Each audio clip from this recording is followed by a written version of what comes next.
Hi, I'm Sarah Scheflen, speech-language pathologist. And I'm Jenny McCarthy. Although this video could be very helpful, the video models can only help so much. After that, it's up to you to follow through. We want you to come away with a few important tips. Be consistent. No means no. Give warnings.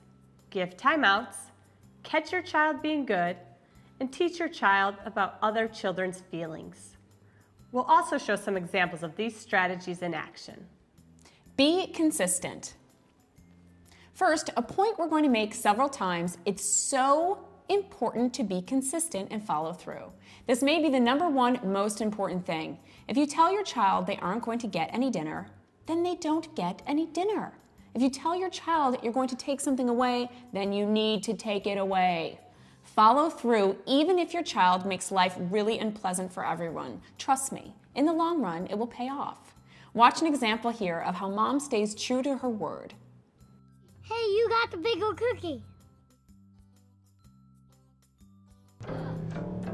Okay, well now you're not getting any cookies because you just did that. Here you go. But Mom! We don't take food away from our friends. And here's another reminder of how consistency is important. I want to go home. I don't like playing with you. I only want to play my game. Hey, I heard that. First, say sorry to your friend. Sorry. And no playing with friends today or tomorrow.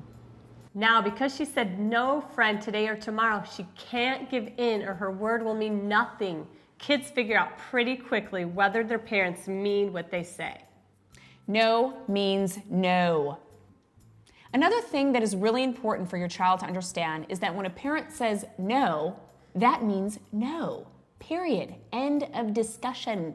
If you want, you can explain your reasons one time, but after that, ignore your child if they want to argue, complain, or ask over and over. Mom, can we go outside? No, you have to play inside right now. It's almost time for dinner. But Mom, we want to go outside right now. And when you're doing all of this, stay calm. I know it could be tough if they're acting like a little monster. Try to serve as a model for how you want your child to act. If you start screaming, it teaches your child that screaming is an okay way to communicate. Give warnings. Another great tip is to give children warnings. A warning makes the child pay attention to their behavior and allows the child time to think about their action. But the key thing about warnings is that you absolutely, positively have to follow through on what you say you're going to do in the warning if the child doesn't change his or her behavior. This is so important. If you don't, your child will not take you seriously. Watch how mom handles it here. We do not hit our friends. I hit him because I wanted to go first. This is your warning. If you hit your friend again, I'm taking him home and no more playing for the rest of the day. Hey, stop hitting me. You had a warning and you still hit. Uh-oh. Now we have to take your friend home. See, mom followed through on her warning. Give timeouts. A timeout is also something you can use if your child isn't listening to you or is misbehaving.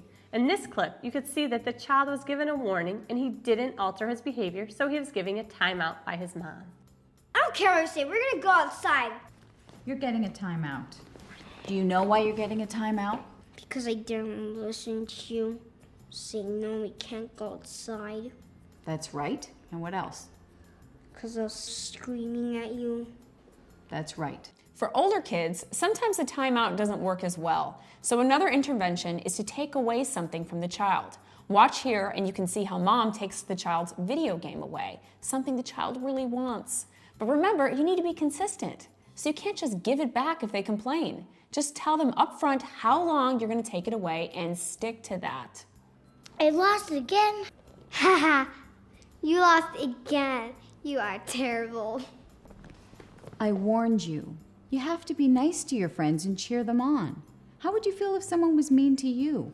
Well, that's it. You've lost your video games for the day. You can just watch your friend play. Here's another common sense concept that we're all guilty of violating from time to time. It's important to make your threats realistic and to follow through. Don't tell your child, "You're never going to your friend's house again," or "You can never play video games again." A child is going to figure out pretty quickly that you don't mean it, and they're just going to ignore you. Watch here how Mom handles this situation. I want to go again. That's not nice. I was next. You cut. Hey, I saw you cut in line in front of your friends. Now you go to the end of the line. I like how your other friends are following the rules and waiting in line. Good job, guys. She tells the child what she's going to do, and then she does it. Catch your child being good. Here's another general concept that is important when you're addressing behavior. Try to catch your child being good. All too often, we're only catching our children doing something wrong.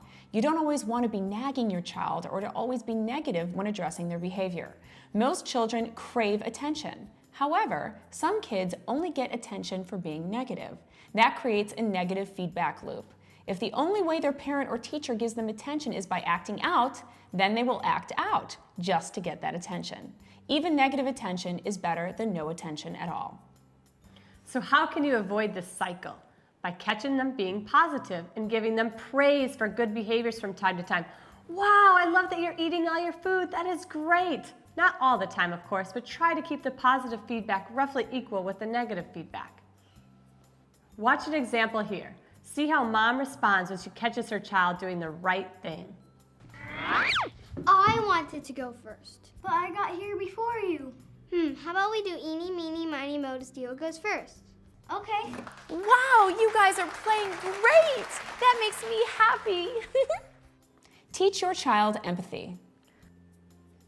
When a child acts up, I often like to give that child the benefit of the doubt by turning the situation around for the child so the child could understand how they would feel if someone acted the same way they were acting.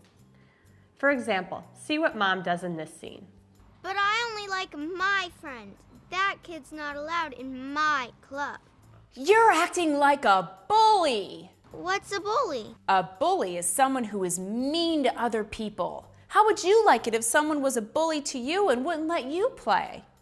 As you can see, the child realizes how it made her friend feel and she acted that way. So turning the situation around could help teach a child a little about empathy. Taking turns and sharing. Here's another important concept to introduce to your child early and often. Your child needs to take turns when playing with their friends.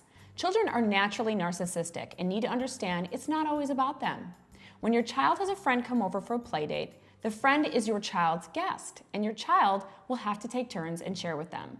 You can help by sitting down with your child and laying out your expectations for them in advance, so they are prepared ahead of time on what their behavior should be. This goes for just about any situation, but let's see how Mom helps here. Now remember, your friend is coming over today, so it's important you take turns picking what to play. You can't just play what you want to play. You have to play what they want to play too.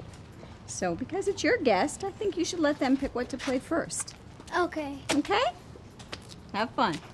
Yay, that was a fun game. Now it's my turn.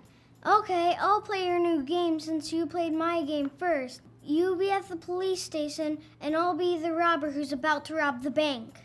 Hey, I'm glad to see you remembered what I told you before your friend came over. Bad behavior is often the result of a child not having good conflict resolution skills. One great thing you could do for your child is teach your child simple strategies to resolve common conflicts with their peers. A simple example is eeny, meeny, miny, mo, to choose who gets to go first. I wanted to go first, but I got here before you. How about we do eeny, meeny, miny, mo to steal goes first? Okay. Eeny, meeny, miny, mo. Eeny, meeny, miny, mo. Okay, you get to go first. Whew, that could have been a conflict, but the child suggested a way to resolve it without coming to tears or blows. No fights over meaningless things. Here's another tip. Don't tolerate conflicts over meaningless things. If you see your child is arguing about something silly, like selecting an item that has the color she likes, then immediately move to take away that option. Don't get into an argument with your child. If you do, you've lost, because your child is gaining the attention they are looking for. Just take away that option entirely. Look how Mom handles a situation where the children are fighting over nonsense. I want the blue cup. No, I get the blue one. But I'm a boy, and boys should have blue. Girls can have blue too. I get the blue cup today. No! Really? You're fighting over a color? That's so silly. Now no one gets the color they want. Did you see how Mom handled that? She didn't argue. She just told the children that their behavior was ridiculous, and since they were fighting over such a stupid thing that neither of them would get the cup, she just removed it as an option. First and then contingencies. Another great trick that worked really well with my son Evan is first and then. First and then is a way to get a child to do something he doesn't want to do by offering a desired activity or item as a reward if the child first complies with the initial request. Basically, you're setting up a contingency. First, you have to do blank, which the child doesn't want to do. And then you can do blank, which is something the child likes at least a little. And this is something the kids pick up themselves pretty quickly. For example, look at this clip where the children use a first and then approach to resolve a conflict between them. Hey, I want the blue cup. Okay, let's compromise. You get the blue cup this time, and I get the blue cup next time. Deal? Deal! So parents, if you walk away from anything from this video, remember these key points. Be consistent. No means no. Give warnings. Give timeouts. Catch your child being good, and teach your child empathy. Good luck.